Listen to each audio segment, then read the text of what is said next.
All right, this is Sarah Morrison.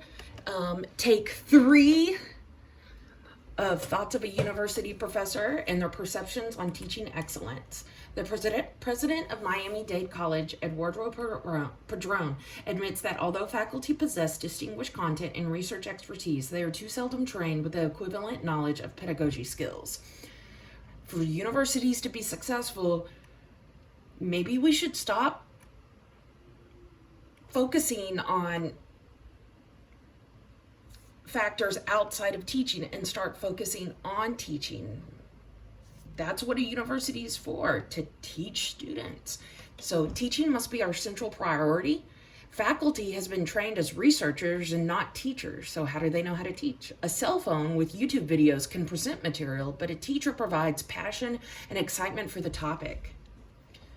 Linda Nielsen from Clemens University remembers her undergraduate schooling in 1960s. She remembers when universities wore attrition rates like badges of honor. She tells, when the lecture ended, students were on their own. If you didn't get it, that was your problem, not your professors. We cannot think this way anymore. That's why there's a red X. Polzarek and Laverick found that teachers who know their subject well enough design practical activities for their students, and they have the ability to break down complex issues and simplify them for students to understand easily.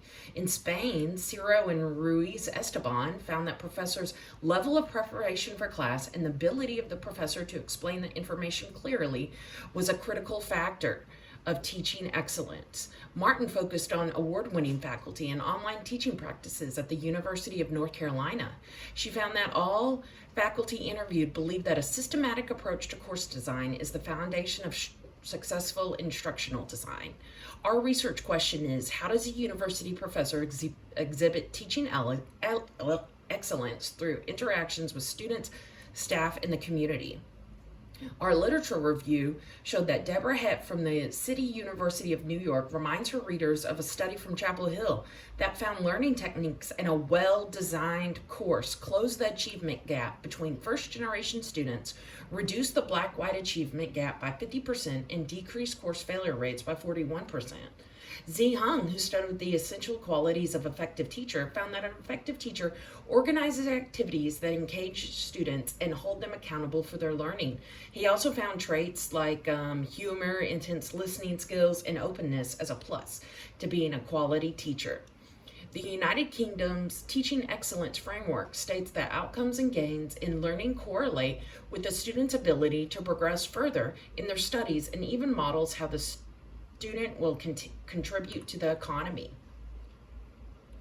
Our theoretical framework is based on Marcoretti's, and Paulson's proximity as the key to successful teaching. Diverse levels of proximity are identified as necessary for university staff to keep. Proximity is what you think it is. It's the closeness to objects, the closeness to people. A professor at the University of Southern Mississippi, Amy Miller, acknowledges that research-intensive faculty typically have little formal training on connecting, or proximity, with students from a different generation and academic orientation than their own. An example of proximity to students is when professors who have a high reputation or high regard because of the teacher's proper feedback and response time on assignments, or direct-indirect communication, or even the teacher's ability to see an eyebrow furrow and stop the lecture for a quick reteach. Proximity to students is displayed by faculty open office hours, tutorials, feedback on assignments, communication through emails, timely communication, small class sizes if you can, mentoring, seminars, and other small group activities. Proximity to teachers is displayed through attending department or small group meetings, open office doors that result in small conversations with the teacher next door, group activities such as lunch outings that in turn create a community of closeness and proximity within the faculty.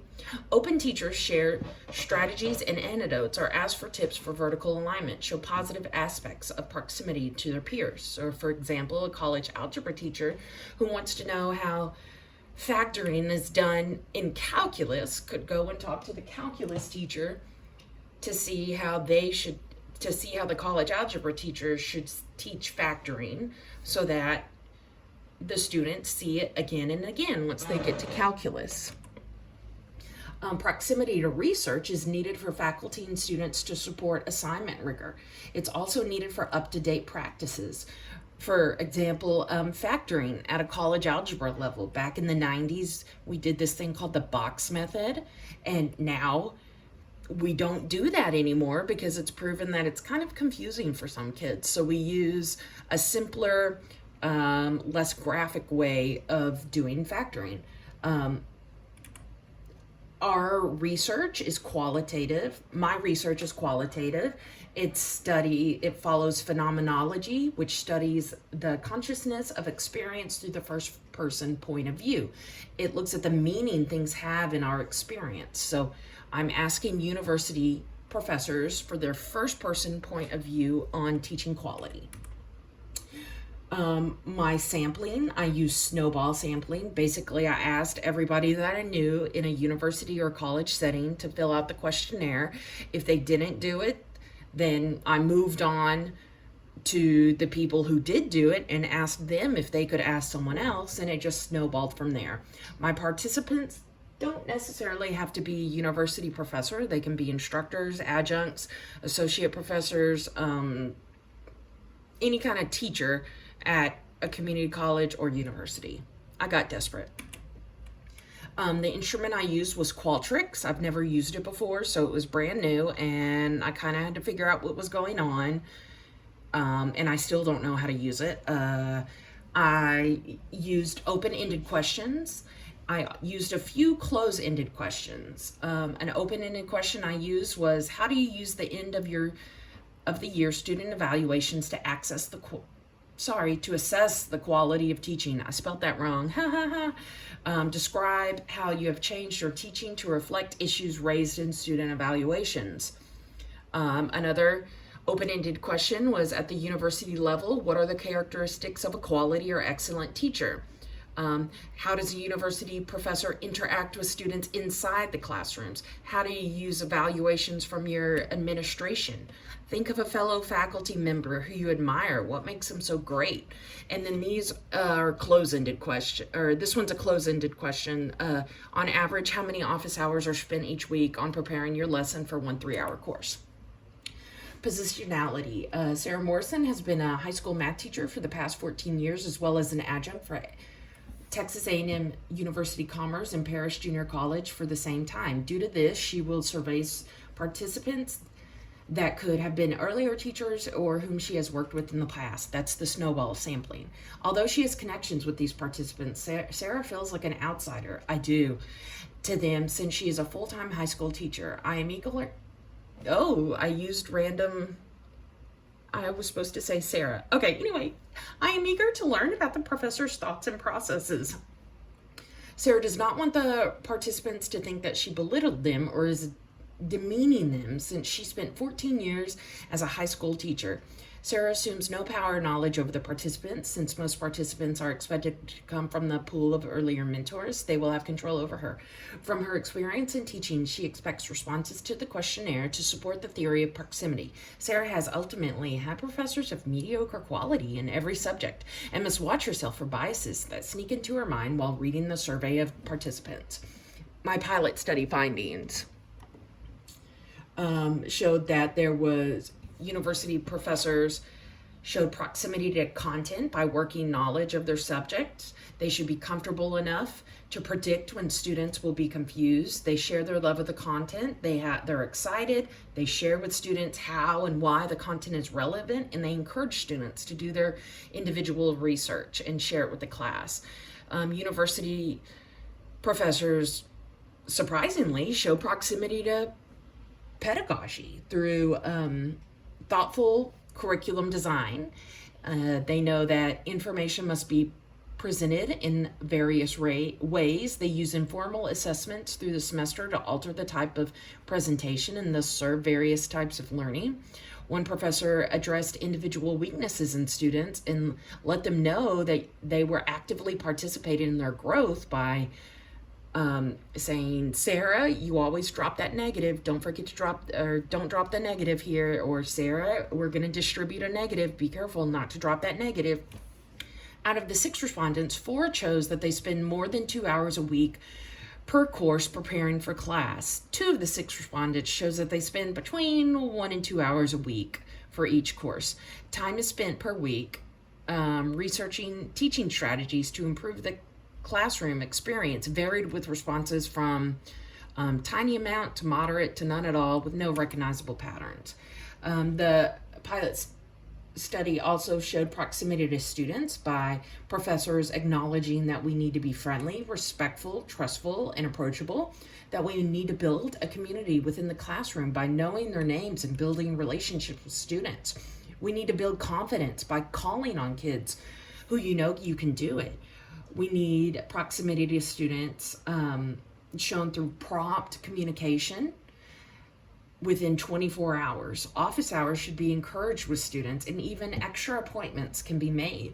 When asked to describe a teacher they admire for excellence, professors tell the teacher as engaging, easy to understand, passion that rubs off on students, compassion, grace, and that they teach study skills such as time management. Student evaluations are tricky. Conflict of interest and bias can misdirect a student's feelings. Class size and grades are examples of students' feelings about their professor's teaching quality can be altered. However, consistency has been found among student feelings, even over several years. So if you have that one professor that says, they always say mean things about me, well, maybe you should figure out why and change, because consistency has been found among student feelings even over several years. Student evaluations can be biased due to grades or personality conflicts, and you can just disregard those. Rude comments need to be disregarded because they have no way to help you improve your teaching. One professor acknowledged that a student said something on the evaluation that they wished the teacher would slow down and check for comprehension. So the professor started doing that the next semester. Another professor took student evaluations a step further and actually asked questions in class throughout the semester. How am I doing? What can I work on? Proximity to administration was actually surprising. Professors were willing to change for the better. One administrator let the professor know that they saw the lack of participation from students. And so now the professor lets kids work problems on the board with the professor as a guide during class. Another professor admitted that administration found inconsistent and untimely feedback on assignments as one of the comments on student evaluations. So the professor started providing solutions and answer keys online so that students can have direct feedback. Proximity to peers was shown through professors' willingness to lead discussions on pedagogical aspects they are confident in. One professor was confident in K and grouping. Another one was confident in students with disabilities, and they were willing to share what they knew with their peers. One professor said that university resources for teaching are useless since they are created and led by members who are not in education. This is my number one pet peeve when I have a presenter that was in education for maybe 2 years. Get out of here. Most professors use personal resources to advance teaching, attend workshops on their own, or converse with peers about new or exciting lessons and activities. Discussion and implementation. In the future, I think faculty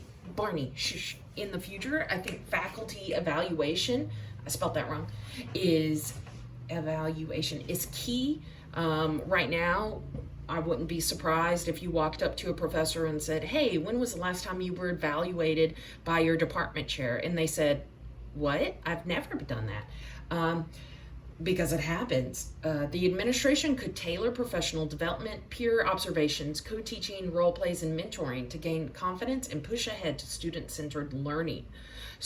Although student evaluations are very controversial, from the University of Basilica in Italy, Daniela Carlucci educated her readers that although student evaluations can be biased, 70% of the variance observed in student questionnaires is directly related to teaching quality. The remaining 30% is based on bias according to the class size, subject, student absentee, blah, blah, blah.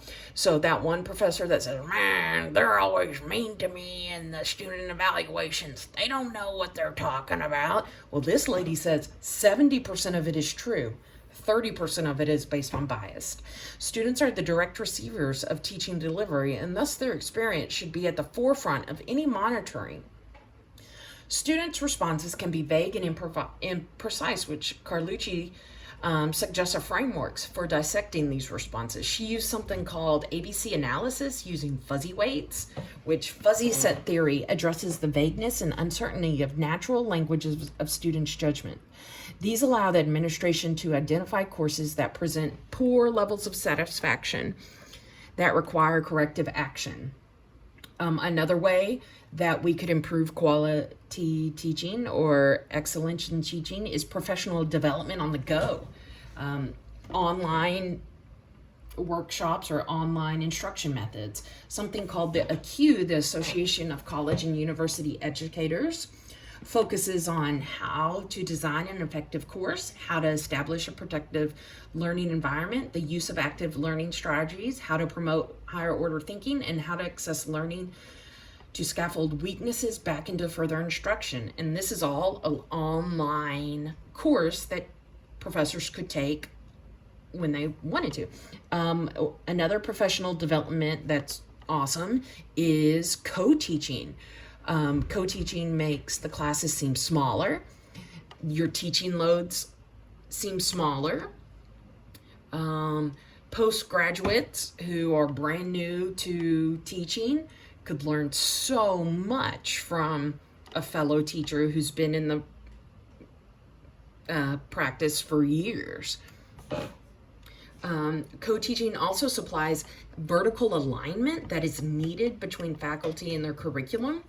And co-teaching is the perfect on-the-job training compared to the stuffy confines of a one-day workshop led by someone who hasn't been in the teaching field for 10 years, 20 years. Conclusion.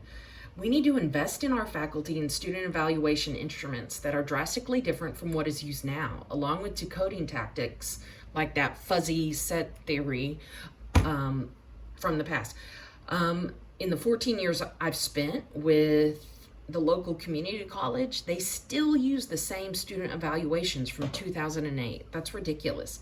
Inadequate evaluation instruments produce biases that are hard to see through. With the proper advancement decoding, universities can find weaknesses in faculty teaching. Professional development such as co-teaching, self-paced, online training, or workshops can be used to educate professors on up-to-date teaching strategies. Conclusion. Teaching quality or teaching excellence has a compounding effect. Students who partake in a professor's course that showed quality teaching share their thoughts and opinion with those they converse with. Their peers then share that experience with those they meet. One positive student's positive experience is then exponentially multiplied to their peers through word of mouth. Eventually, this word arrives at the doorstep of student advisors, who then suggest that professors to others. Students who otherwise would have taken a class online or through a different college to transfer in will take the chance with a professor who shows quality teaching. This compounding can positively affect a university's attrition, retention rates, and budget, and improve the community's upbeat atmosphere. Thanks for watching. Oh, here are my resources, my references. Okay, thanks, bye.